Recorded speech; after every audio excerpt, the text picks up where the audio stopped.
Welcome back to Awakening to Your Story TV, the place to learn, get inspired, and be supported with heart-centered solutions for your everyday life. I'm your host, Alicia Hartzell, and today I wanted to talk about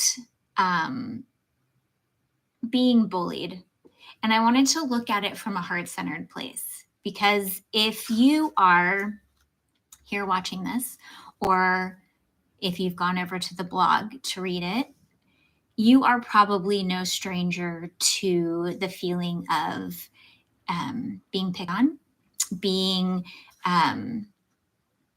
shown all your insecurities by someone else, asked to shrink down so that you can fit into somebody else's limited idea of who you are.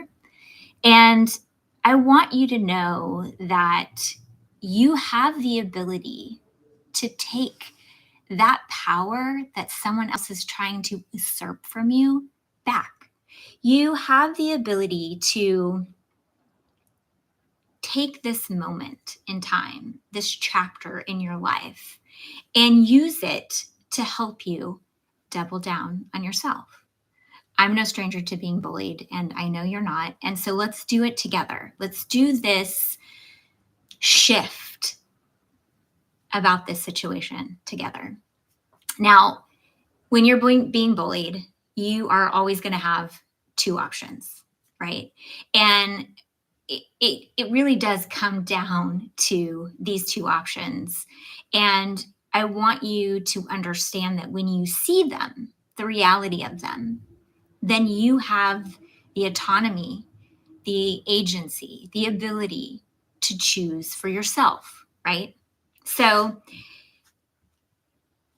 let's look at the first path, right? The first path that you have as an option. And let's call it Bullied Boulevard. We're going to make this as cute as possible so that you will remember when you're stuck in that environment exactly which path you want to choose. So Bullied Boulevard is designed to take you down. Right? You walk down this path and all of a sudden the bully's thoughts about you start to replay in your head, right? You feel your own insecurity, and we all do. But then when that bully picks at you and points it out for you, then all of a sudden that insecurity is validated and you just want to shrink and hide, right? You take the bully's point of reference, right? So your point of reference, the story that plays out in your life, all of a sudden the bully becomes the main character in your story. You're not the main character, the bully is. And they're writing and directing how you feel, what you think, right? This path is always going to be negative. It's always going to feel reductive and negative, and it's designed to kind of take you down and keep you small. Now, part of the reason this path is so easy to take is because of our negative bias. We all have it. It is a leftover biological response where we are constantly scanning for what's wrong so that we can try to keep ourselves safe, right? Like when we were out on the Sahara and, lions were chasing us, we are constantly scanning for what's wrong so that we can keep ourselves safe. The problem with this negative bias is that when it is running on autopilot and you're not actually conscious and checking in, it can be very reductive. And if you already have your negative bias scanning for all the things that are wrong with you, and then you have a bully who comes in and says those things too, it's like a validation for everything that's wrong. And what happens is that then the bully's voice starts to become your own, and your heart and your being shrink down to start to believe those things as gospel truth, right? But I want to tell you that one, you never have to live according to your negative bias. And you also never have to live according to anybody else's reductive thinking about who you are, including the bullies. Okay. We're going to get into more about how we figure that out. But first, I want to go down the second path, right? Let's call this love lane, self-love lane, right? This is path number 2. Now, this is the path where you basically double down on your own heart and story, right? This is where you are designed to kind of step in and ground within yourself and rise. You are the main character of your story. You are the writer and director. You are the one who is determining how you feel and what you think about yourself, right? This is going to be a place that feels more positive. It's designed to feel more expansive and help you really root into who you are. And all of a sudden, when you make a choice to walk down this path, right, you take ownership for being the writer director of your story. And in doing that, you also then step into a place where you are more conscious and more in your own personal power. Now, to do that, I understand it's going to take some work, right? It's going to take some tools. It's going to take kind of a broader perspective to make that choice. And it's also going to take people to cheer you on. So let's get to the tools. I want you to know that I love making things that feel untangible tangible. So these emotional tools are designed to really help you step into your own power and help you with your mind, help you with your heart, help you with your fundamental belief system about who you are. So I have linked in the video the emotional tool videos. I've also put them below in the description of the video. In addition, they are also on the blog. So I'm going to talk about what they are, but then what I need you to do is go spend as much time as you can in front of these tools, learning them, finding a way to create ownership for them. As much time or more than you would be thinking about the bully, right?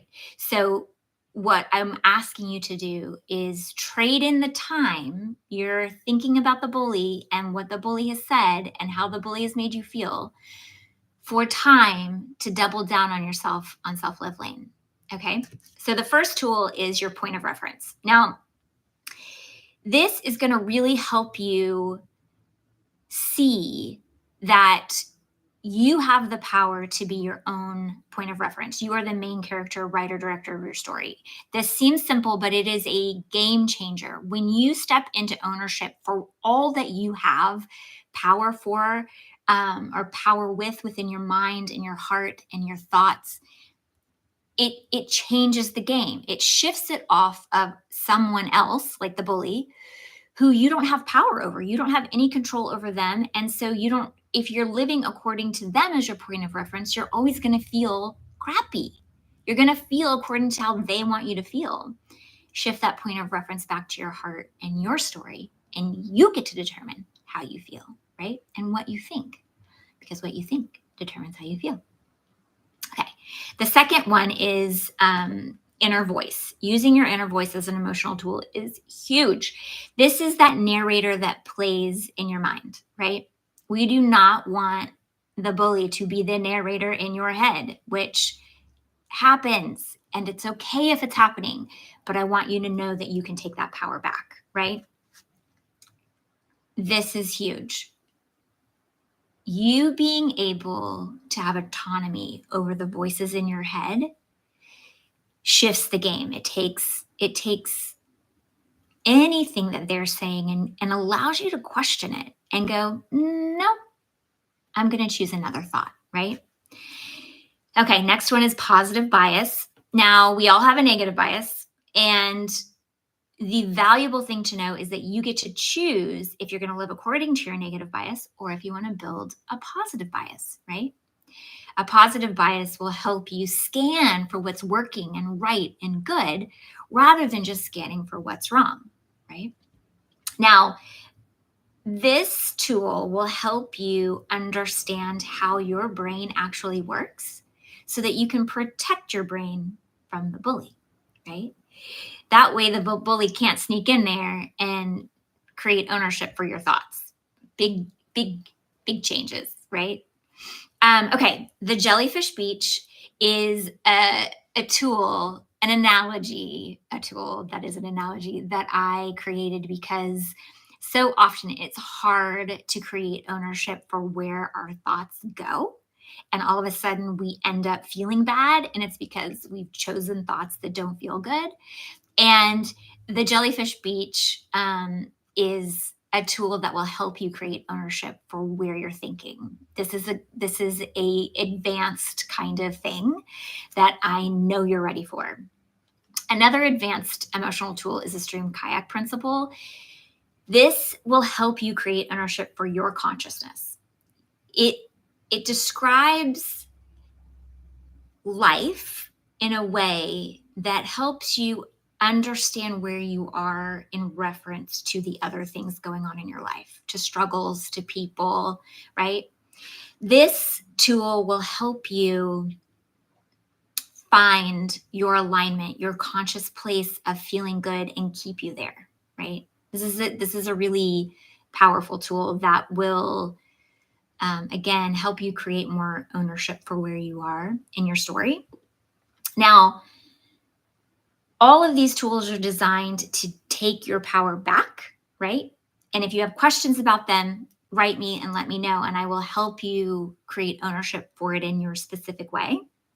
But I want you to really understand that you get to determine how you feel, and you get to determine where your thoughts are going and coming from. And in stepping into these emotional tools and double downing on yourself on self-love lane, I just want to remind you that you're worth it. Like, no matter what that bully is telling you, I want my voice to be louder, and I want to tell you that you are freaking worth it.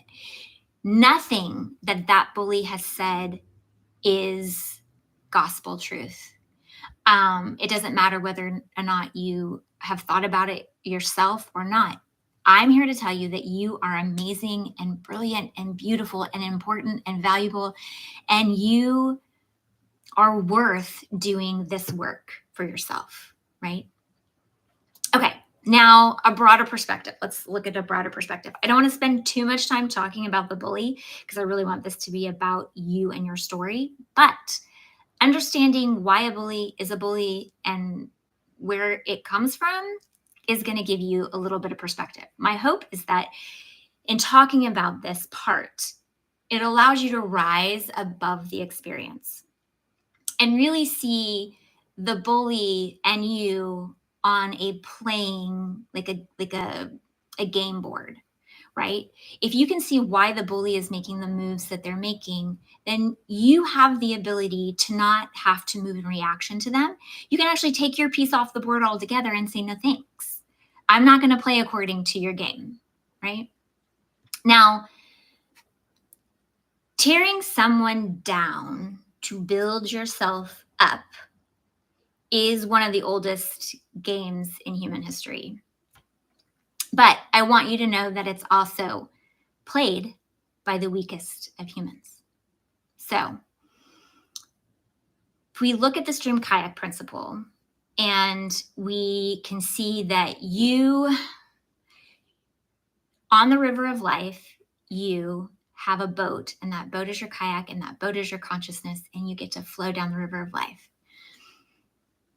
If someone is bullying you, they are drowning on the river, and their job is to survive their own experience.